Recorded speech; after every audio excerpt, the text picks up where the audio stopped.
Hey Lakeway friends and family, Pastor Mike here with a little bit of midweek motivation for you. I want to finish up something that I began on Sunday morning and didn't really get opportunity to finish. Last Sunday we took a peek at 1 Corinthians chapter 13, what is commonly known as the love chapter. And during the sermon, I talked about how difficult it is sometimes for us to really comprehend the very depth of God's unconditional love for us. And that God doesn't just want to love us, He wants to be intimate with us. His very being, His spirit, intimately connected to our being and our spirit, our soul. And while on one hand, that appeals to us, on the other hand, it troubles us. And that's partly because we worry that if God were to look too deep, if He were to know me too deeply, He would see the ugly stuff. And that if He saw the ugly stuff, maybe He would reject me and withdraw His love. And secondly, we want God in our lives, but we don't want God to interfere with our lives. We want to give Him part of our lives, but not all of our lives, because sometimes we feel that we can better meet our needs than He can, or we want to meet those needs in ways that God would not approve of.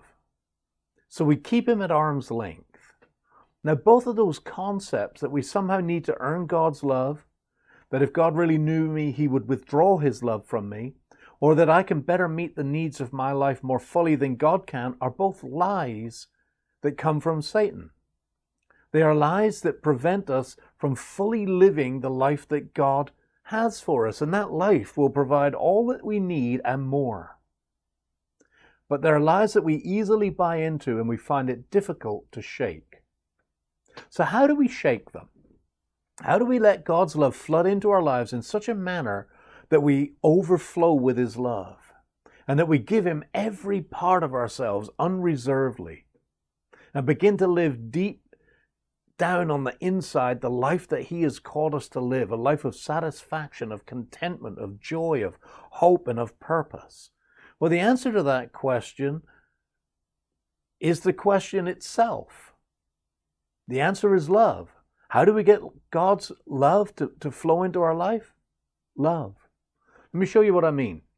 In Hebrews chapter 12, verse 1, it says, "Since we are surrounded by such a great cloud of witnesses, let us throw off everything that hinders and the sin that so easily entangles."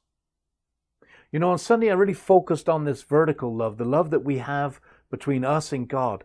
But there's more. That love cannot just be between us and God. Love is ever expanding. Love is not just deep, but it is broad. It is ever expanding. Love always grows wider and deeper.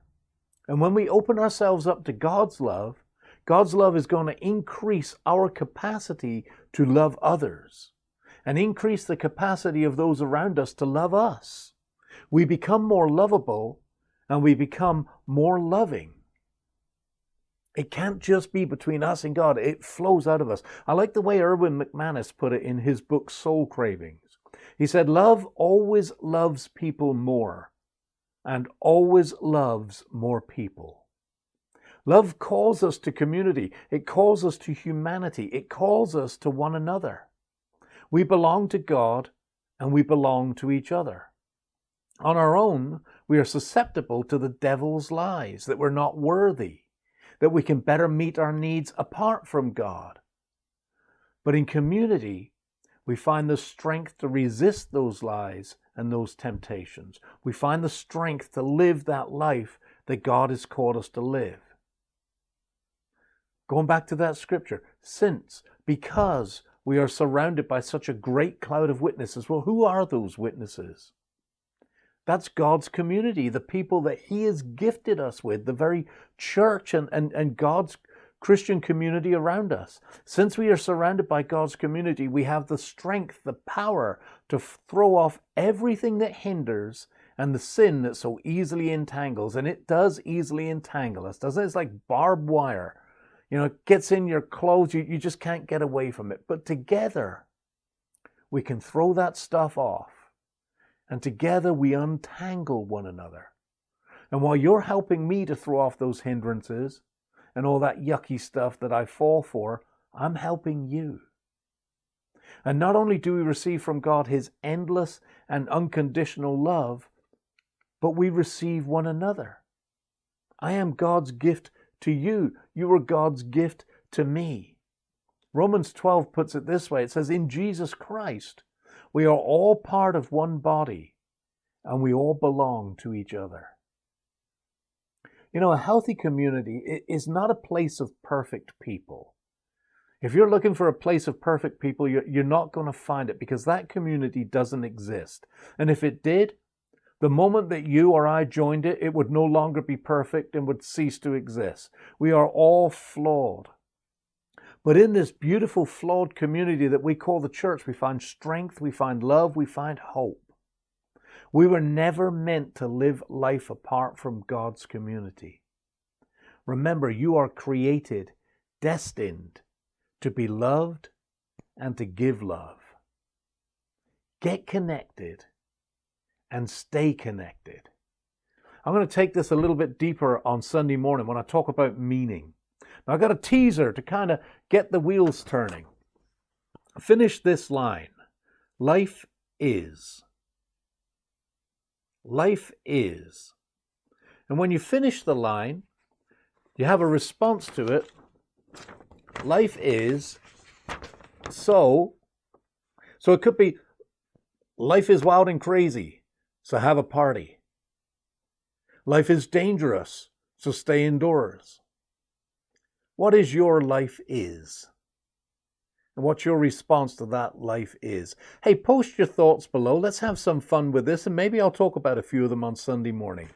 Hey, I love you all. I want you to know that we're still doing church online on Sunday morning, but Lakeway is open, and you are invited to come, as long as you don't have a fever or any signs that you may have been infected by this disease, this virus in any way. We are doing everything we can to keep everything clean. The place is disinfected prior to Sunday morning. Our ushers are wearing masks, wearing gloves. We're keeping social distancing. You can feel safe to come here. But the onus is really on each individual to be safe in ourselves. You keep me safe, I keep you safe. Hey, I look forward to Sunday morning. Hope to see you then, either virtually or in person. Love you all. Bye-bye.